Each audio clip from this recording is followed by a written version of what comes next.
샬롬 반갑습니다. 한 주간 잘 지내셨죠? 오늘은 성경으로 보는 리더십 제5강 리더십의 유형에 대해서 함께 공부해보고자 합니다. 부제는 리더십 다양한 모습으로 나타난다입니다. 리더십은요, 각자의 은사에 따라서 하나님께서 우리에게 주신 은사를 따라서 목표를 향해 함께 갈 수 있도록 이끌어주는 것이 리더십입니다. 1강의 부제였죠. 목표를 향해 함께 하는 것. 그런데 함께 하는데 하나님께서 나에게 부어주신 그 은사를 가지고 우리 수종자들과 함께 걸어가는 것이 바로 리더십이라는 것입니다. 이 세상에는요, 같은 사람은 단 한 사람도 없습니다. 도플갱이라는 말이 있는데 비슷한 사람을 있다라고 말을 하는데 나와 같은 사람, 이 세상에 나는 단 한 사람밖에 없습니다. 그렇게 하나님께서 우리를 창조하셨습니다. 근데 리더는요, 그렇기 때문에 다양성을 인식할 수 있어야 합니다. 그리고 서로의 다름, 우리와 함께하고 있는 이들의 다름을 인정할 수 있어야 한다는 것입니다. 우리 본격적으로 강의하기 앞서서 우리 본문 말씀 보고 시작하도록 하겠습니다. 사무엘상 22장 1절에서 18절까지의 말씀입니다. 함께 읽습니다. 그러므로 다윗이 그곳을 떠나 아둘람 굴로 도망하매 그의 형제와 아버지의 온 집이 듣고 그리로 내려가서 그에게 이르렀고 환난 당한 모든 자와 빚진 모든 자와 마음이 원통한 자가 다 그에게로 모였고 그는 그들의 우두머리가 되었는데 그와 함께한 자가 400명 가량이었더라. 다윗이 거기서 모압 미스베로 가서 모압 왕에게 이르되 하나님이 나를 위하여 어떻게 하실지를 내가 알기까지 나의 부모가 나와서 당신들과 함께 있게 하기를 청하나이다 하고 부모를 인도하여 모압 왕 앞에 나아갔더니 그들은 다윗이 요새에 있을 동안에 모압 왕과 함께 있었더라. 선지자 갓이 다윗에게 이르되 너는 이 요새에 있지 말고 떠나 유다 땅으로 들어가라. 다윗이 떠나 헤렛 수풀에 이르리라. 사울이 다윗과 그와 함께 있는 사람들이 나타났다 함을 들으니라. 그때 사울이 기브와 높은 곳에서 손에 단창을 들고 에셀 나무 아래에 앉았고 모든 신하들은 그의 곁에 섰더니 사울이 곁에 선 신하들에게 이르되 너희 베냐민 사람들아 들으라. 이새의 아들이 너희에게 각기 밭과 포도원을 주며 너희를 천부장 백부장을 삼겠느냐. 너희가 다 공모하여 나를 대적하며 내 아들이 이새의 아들과 맹약하였을 때 내게 고발하는 자가 하나도 없고 나를 위하여 슬퍼하거나 내 아들이 내 신하를 선동하여 오늘이라도 매복하였다가 나를 치려하는 것을 내게 알리는 자가 하나도 없도다 하니 그때 에돔 사람 도액이 사울의 신하 중에 섰더니 대답하여 이르되 이새의 아들이 노베 와서 아히두베의 아들 아히멜렉에게 이른 것을 내가 보았는데 아히멜렉이 그를 위하여 여호와께 묻고 그에게 음식도 주고 블레셋 사람 골리앗의 칼도 주더이다. 왕이 사람을 보내어 아히두베의 아들 제사장 아히멜렉과 그의 아버지의 온 집 곧 노베에 있는 제사장들을 부르매 그들이 다 왕께 이른지라. 사울이 이르되 너 아히두베의 아들아 들으라. 대답하되 내 주여 내가 여기 있나이다. 사울이 그에게 이르되 네가 어찌하여 이새의 아들과 공모하여 나를 대적하여 그에게 떡과 칼을 주고 그를 위하여 하나님께 물어서 그에게 오늘이라도 매복하였다가 나를 치게 하려 하였느냐 하니 아히멜렉이 왕에게 대답하여 이르되 왕의 모든 신하 중 다윗같이 충실한 자가 누구인지요. 그는 왕의 사위도 되고 왕의 호위대장도 되고 왕실에서 존귀한 자가 아니니이까 내가 그를 위하여 하나님께 물은 것이 오늘 처음이니이까 결단코 아니니이다. 원하건대 왕은 종과 종의 아버지의 온 집에 아무것도 돌리지 마옵소서. 왕의 종은 이 모든 크고 작은 일에 관하여 아는 것이 없나이다 하리라. 왕이 이르되 아히멜렉아 내가 반드시 죽을 것이요 너와 내 아비의 온 집도 그러하리라 하고 왕이 좌우의 호위병에게 이르되 돌아가서 여호와의 제사장들을 죽이라. 그들도 다윗과 합력하였고 또 그들에게 다윗이 도망한 것을 알고도 내게 알리지 아니하였음이니라. 하나 왕의 신하들이 손을 들어 여호와의 제사장들을 죽이기를 싫어한지라.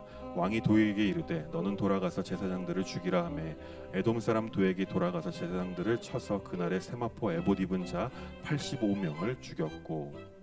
오늘 본문은요 다윗이 사울을 피해 도망치던 중에 그의 탁월한 리더십을 통해 수많은 무리들이 모이는 장면을 묘사하고 있습니다.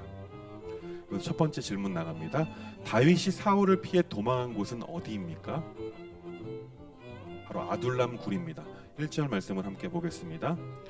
그러므로 다윗이 그곳을 떠나 아둘람굴로 도망하매 그의 형제와 아버지의 온 집이 듣고 그리로 내려가서 그에게 이르렀고, 아둘람굴은요 지명적으로 블레셋과 이스라엘 사이에 주인 없는 땅입니다. 주인 없는 땅이기 때문에 다윗이 그곳으로 숨어 들어갔던 것입니다. 두 번째 질문 들어갑니다. 다윗의 리더십은요 겸손하고 온유한 스타일이었습니다. 다윗의 리더십에 감동하여 아둘람굴에 모인 사람들은 주로 어떤 사람들이었습니까? 2절 말씀 보겠습니다. 환난당한 모든 자와 빚진 모든 자와 마음이 원통한 자가 다 그에게로 모였고 그는 그들의 우두머리가 되었는데 그와 함께한 자가 400명 가량이었더라. 환난당한 모든 자, 빚진 모든 자, 마음이 원통한 자, 그러니까 다윗에게로 모였다라고 했습니다. 근데 이들은 모두요 사울에게 버림받은 자들입니다. 이들 가운데에는 사울의 눈에 찍혀서 버림받은 자들이 대부분이었습니다. 그런데 온유한 리더십 다윗을 보고 그 사람들이 모였다라는 것입니다. 세 번째 질문 들어갑니다. 사울은 자신의 취향에 거스르는 사람들을 처단해 버리는 권위주의적인 리더십을 가지고 있었습니다. 사울이 여호와의 제사장들을 죽이려고 한 이유가 무엇입니까? 17절 말씀입니다. 왕이 좌우의 호위병에게 이르되 돌아가서 여호와의 제사장들을 죽이라. 그들도 다윗과 합력하였고 다윗이 도망한 것을 알고도 내게 알리지 아니하였으니라. 하나 왕의 신하들이 손을 들어 여호와의 제사장들을 죽이기를 싫어한지라. 사울이 왜 제사장들을 죽이기로 결정했습니까? 도망자 다윗을 도와주었기 때문에, 합력하였기 때문에 그렇다고 말합니다. 그리고 다윗이 도망한 것을 알았음에도 불구하고 사울 자신에게 알리지 않았기 때문에 하나님의 제사장들을, 여호와의 제사장들을 다 죽이라고 명령하고 있습니다. 그만큼 사울이 권위주의적이고 악에 받쳐 있는 사람이라는 것입니다. 네 번째 질문입니다. 사울의 명령을 듣고 제사장들을 죽인 인물은 누구입니까? 도액입니다. 18절 말씀 보겠습니다. 왕이 도액에게 이르되 너는 돌아가서 제사장들을 죽이라 하매 에돔 사람 도액이 돌아가서 제사장들을 쳐서 그날에 세마포 에봇 입은 자 85명을 죽였고, 도액이 사울의 명령을 받고 하나님을 섬기던, 하나님께 제사를 드렸던 그 제사장들을 85명이나 죽이는 범죄를 저지르게 됩니다. 다시 말해서 이들은요 하나님의 일, 사역 중에 있었던 사람입니다. 그만큼 사울은 지금 현재 분명히 처음에 하나님의 선택을 받았지만 지금은 사탄에게 쓰임받고 있는 것입니다. 우리가 좀 생각해 볼 것인데요. 다섯 번째 질문은 사울의 리더십과 다윗의 리더십을 서로 비교해 보고 우리 공동체에 필요한 리더십의 형태는 어떤 것인지 우리가 한번 생각해 보았으면 좋겠습니다. 사울은요 권위주의적인 리더십입니다. 자기보다 남들이 뛰어나면 안 돼요. 다윗이 자기보다 뛰어나다라는 것을 알고 나서 늘 다윗을 질투합니다. 그리고 그를 언제나 죽이려고, 심지어 자신의 사위임에도 불구하고 다윗을 죽이려고 하는 권위주의적인 모습을 보게 됩니다. 다윗은요 아까도 말씀드린 것처럼 겸손합니다. 그리고 온유한 리더십을 소유한 자입니다. 그리고 다윗의 특징 중에 하나가 있습니다. 우리가 배워야 될 특징입니다. 그것은 뭐냐면 언제나 다윗은 하나님께 묻는 삶을 살았다라는 것입니다. 이 두 사람의 극명한 리더십의 차이점은요 주권이 어디에 있느냐입니다. 사울은 주권이 자기 자신에게 있었어요.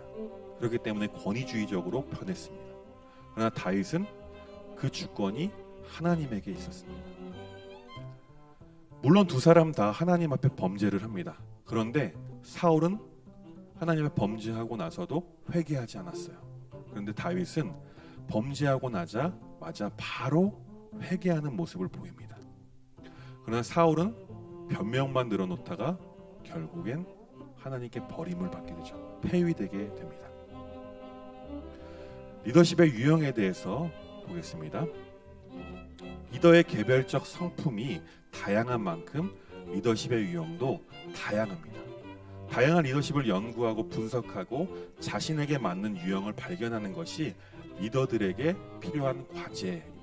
그러니까 내가 어떤 유형인지 깨닫고 발견하고 그것을 더욱더 개발시키는 것이 우리에게 필요하다라는 것입니다. 첫 번째, 개척자형. 이 개척자형의 리더십은요, 미래의 새 비전을 제시하고 사람들을 격려하는 리더십을 말합니다. 다른 사람들이 하지 않는 일, 불가능하다고 생각하는 일에 도전하고 그 목표를 달성하는 것이 개척자형의 리더십입니다. 여호수아 1장 8절 말씀을 보겠습니다. 이 율법책을 내 입에서 떠나지 말게 하며 주야로 그것을 묵상하여 그 안에 기록된 대로 다 지켜 행하라. 그리하면 내 길이 평탄하게 될 것이며 내가 형통하리다. 여호수아 1장 8절의 말씀은요, 모세 다음에 지도자로 세움받았던 여호수아에게 하나님께서 명령을 하십니다. 이제 앞으로 가나안 땅에 들어가 정복을 하게 될 것, 개척을 하게 될 것인데 그것보다 먼저 앞서야 되는 것이 있습니다. 그것이 바로 율법책, 즉 하나님의 말씀을 우리 입에서 떠나지 않게 하고 주야로 하나님의 말씀을 묵상하고 그 안에 기록된 대로 먼저 다 행해야 된다라는 것입니다. 그렇게 되면 그 모든 길이 평탄하게 될 것이고 형통하게 될 것이다라고 하나님께서 여호수아에게 언약을 해주십니다. 개척자에게 필요한 게 무엇이 있을까요? 개척자는 자기 힘으로 무엇인가를 하려고 하면요, 너무나 힘이 듭니다. 때로는 내 한계에 부딪혀서 넘어지게 됩니다. 그런데 오늘 이 여호수아 1장 8절의 말씀은 하나님의 말씀을 묵상하고 입에서 떠나지 말게 하라는 그 뜻은 하나님께서 이미 모든 것을 다 기록해 주신 그 율법책, 하나님의 말씀대로 개척하며 나아가라는 거죠.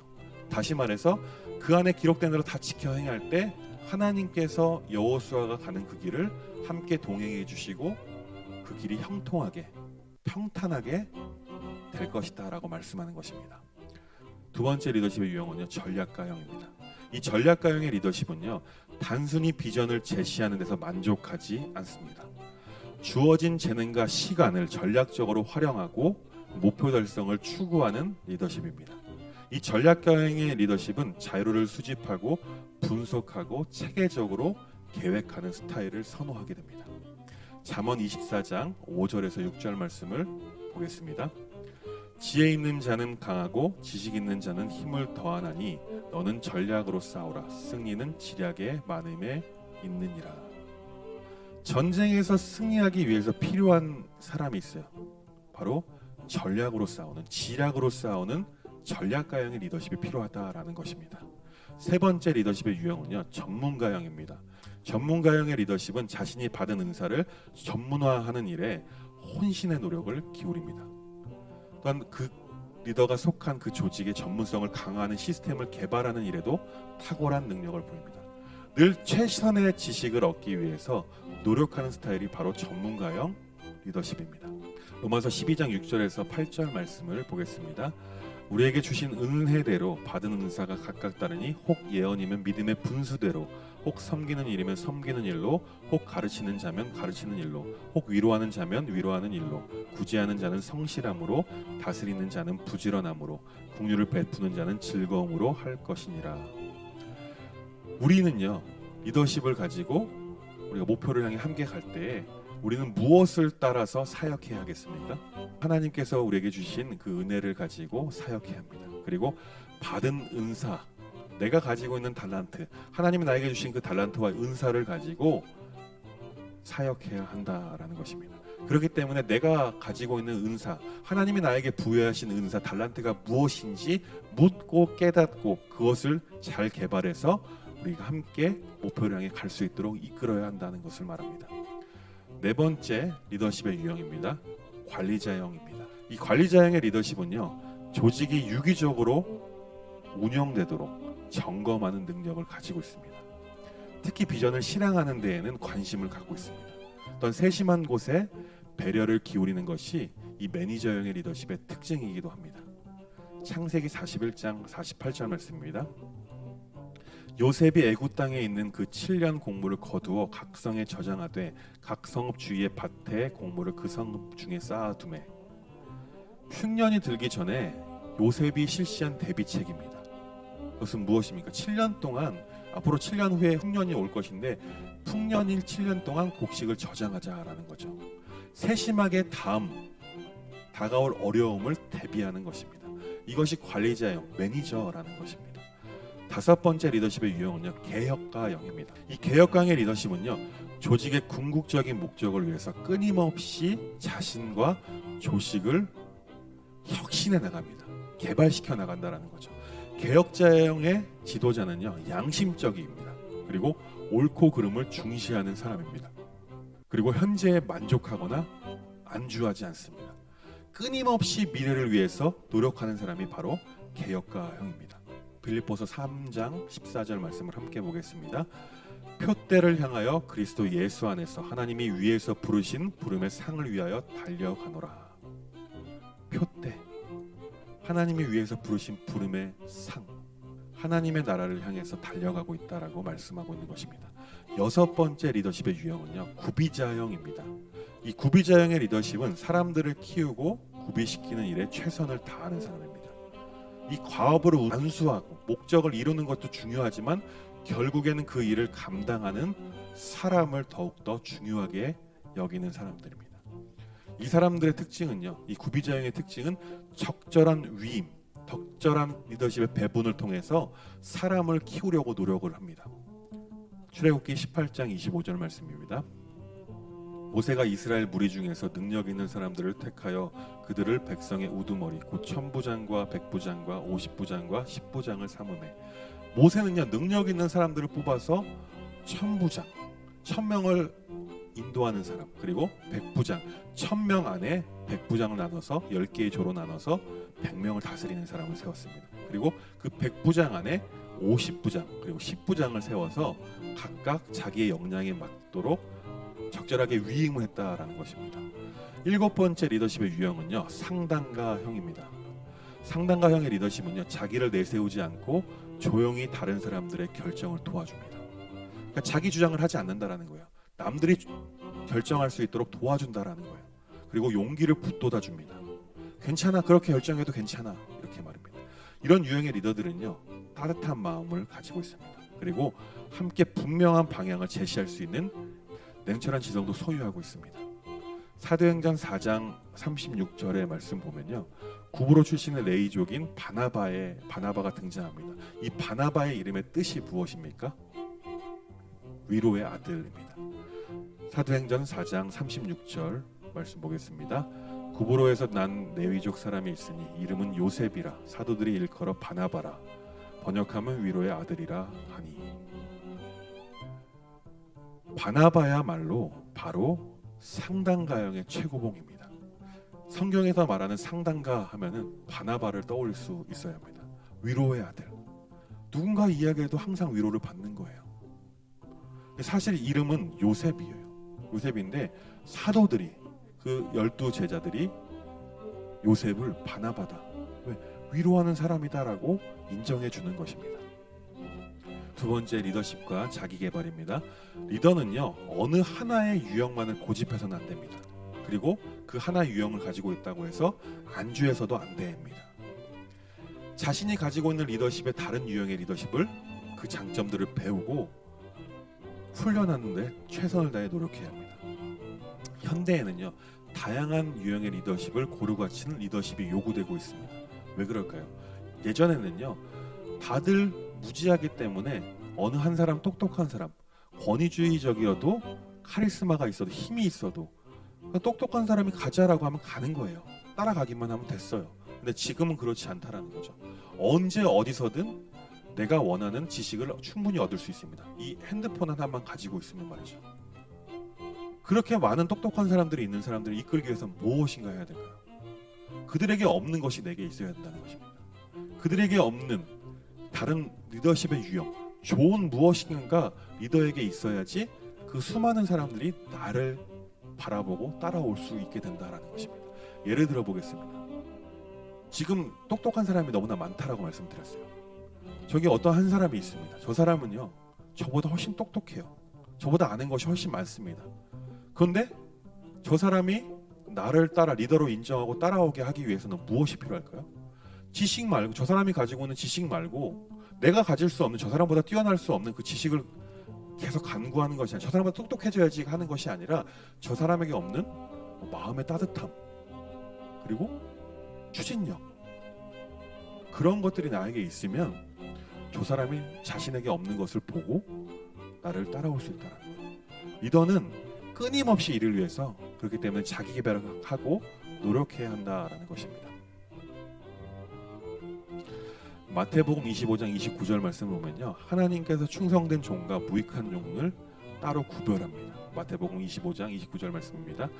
무릇 있는 자는 받아 풍족하게 되고 없는 자는 그 있는 것까지 빼앗기리라. 충성된 종은요, 있는 것 외에도 더 많은 것을 받아 풍족하게 된다라고 말씀하십니다. 근데 없는 자는요, 그 있는 것까지 빼앗기게 된다. 이 말은 무슨 뜻이냐면, 자기 개발을 위해서 노력하지 않는 사람은요, 자기가 가지고 있는 것마저 빼앗기게 될 것이다. 하나님이 갈취한다라는 게 아니에요. 다른 사람, 내가 만약에 추진력을 갖고 있어. 근데 그 추진력 하나만 믿고 계속해서 가만히 있어서 개발하지 않고 노력하지 않았어요. 다른 사람이 어느 한 사람이 들어왔는데 그 사람이 저보다 더 추진력이 강해요. 그럼 다른 추종자들은요, 그 사람을 따라가게 됩니다. 그것을 말씀하는 거예요. 그리고 있는 자는 받아 풍족하게 된다라는 것은 끊임없이 개발하고 자기를 개발하고 노력하는 사람들은 하나님께서 그 은사들을 더욱더 부어주신다라는 것입니다. 지금까지 리더십의 유형에 대해서 말씀드렸습니다. 총 7가지 유형을 말씀드렸어요. 첫 번째는 개척자형, 두 번째는 전략가형, 세 번째는 전문가형, 네 번째는 관리자형, 다섯 번째는 개혁가형, 여섯 번째는 구비자형, 일곱 번째는 상담가형. 하나님께서 주신 그 은사를 깨달았다면요, 그 은사를 최대한으로 개발할 수 있어요. 그리고 거기서 멈춰서는 안 된다라는 거죠. 다시 말하면요, 오늘 지금 유형 이것 외에도 많습니다. 근데 총 7가지의 유형을 말씀드렸는데, 이 유형이 지금 시대에는요, 한 사람의 리더가 모두 고루 갖춘 리더를 요구한다라고 말씀드렸어요. 다시 말해서 지금 내게 하나밖에 없어. 그런데 나중에 우리를 개발하고 스스로를 훈련시켜서 이 7가지 유형이 나에게 다 있도록 하는 것이 필요하다라는 거죠. 왜? 가능합니다. 불가능하지 않습니다. 왜냐하면요, 우리는 하나님의 형상대로 지음받았어요. 하나님의 형상대로 지음받았다라는 것은요, 그 하나님 나에게 주신 그 하나님의 성품과 성향이 개발되었느냐, 발휘되고 있는가, 그래서 개발시켜 가고 있는가가 중요하다라는 것입니다. 바라기는요, 지금 이 강의를 수강하시는 모든 우리 수강자들은 이 7가지의 유형이 다 개발되게 될 줄 믿습니다. 그렇게 기도하고 서로를 훈련시키고 서로를 위해서 노력하고 기도할 수 있는 우리 수강자들 되길 간절히 소망합니다. 과제에 있습니다. 이 리더십의 유형 7가지 중에서 나의 리더십은 어떤 유형이고 나에게 가장 부족한 유형이 무엇인지 간략하게 적어주세요. 그리고 두 번째는요, 나는 리더십을 개발하기 위해서 어떠한 노력을 하고 있습니까? 그것을 적어서 댓글, 메일, 메시지로 보내주시면 되겠습니다. 또 강의 들으시느라 수고 많으셨습니다. 감사합니다. 한 주간 하나님과 동행하시고 하나님의 성품 하나하나 개발시켜가는 복된 한 주간 되길 간절히 소망합니다.